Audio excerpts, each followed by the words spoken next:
અમદાવાદ પૂર્વ બેઠકથી ભાજપે મોડે મોડે નામની જાહેરાત કરતા હસમુખ પટેલ આજે ફોર્મ ભરવા નીકળ્યા છે। બાપુનગરથી બાઇક રેલી સાથે જિલ્લા પંચાયત કચેરી ઉમેદવારી પત્ર ભરવા પહોંચી રહ્યા છે। તેમની સાથે કેન્દ્રીય પ્રધાન મનસુખ માંડવિયા પણ ઉપસ્થિત રહ્યા છે।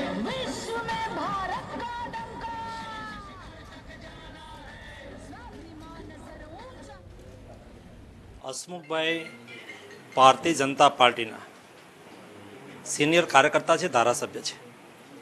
ભારતીય જનતા પાર્ટીએ અમદાવાદ પૂર્વના લોકસભાના ઉમેદવાર તરીકે જ્યારે હસમુખભાઈને પસંદ કર્યા છે, ત્યારે આજે મોટી સંખ્યાની અંદર વિશાળ કાર્યકર્તાની ઉપસ્થિતિની અંદર અમે નામાંકન પત્ર ભરવા જઈ રહ્યા છીએ।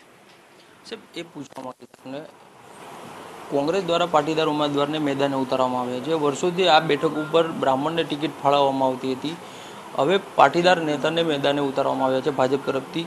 લાગે છે કે આ સમીકરણો બદલાણા અથવા તો જે પાટીદાર આંદોલનની ઇફેક્ટ હતી તેને ધ્યાને રાખીને આ પગલું લેવામાં આવ્યું હોય? ભારતીય જનતા પાર્ટી જ્ઞાતિ, જાતિ, વર્ગ, સમુદાયથી ઉઠીને રાજનીતિ કરે છે અને એટલા માટે અમારા ઉમેદવારનો ક્રાઇટેરિયા એ અમારા કાર્યકર્તા હોય છે।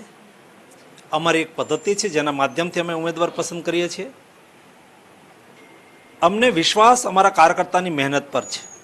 અમને વિશ્વાસ અમે જે કહ્યું છે એ કર્યું છે એના પર છે। અમને વિશ્વાસ અમારા નેતૃત્વ પર છે। આ ત્રણ બાબતો એ ભારતીય જનતા પાર્ટીની ફેવરમાં છે અને એટલા માટે અમદાવાદ પૂર્વ લોકસભા સીટ એ ભારતીય જનતા પાર્ટી જંગી બહુમતીથી જીતશે।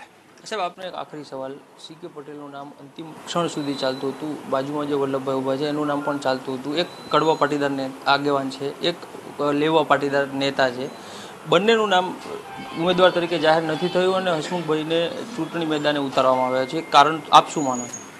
ઉમેદવારના સંદર્ભમાં ખાસ કરીને અમદાવાદ પૂર્વ લોકસભા માટે અમારે કોઈ પણ પ્રકારનો વિવાદ નહોતો। કોઈ અમારા આગેવાનોએ અમને ટિકિટ મળવી જોઈએ આ પ્રકારનો આગ્રહ પણ નથી કર્યો, કોઈ લોબિંગ પણ નથી કર્યું। બધા જ કાર્યકર્તાની સ્પષ્ટ વાત હતી કે ભારતીય જનતા પાર્ટી જે કાર્યકર્તાને ઉમેદવાર તરીકે પસંદ કરશે એને અમે જીતાડીશું।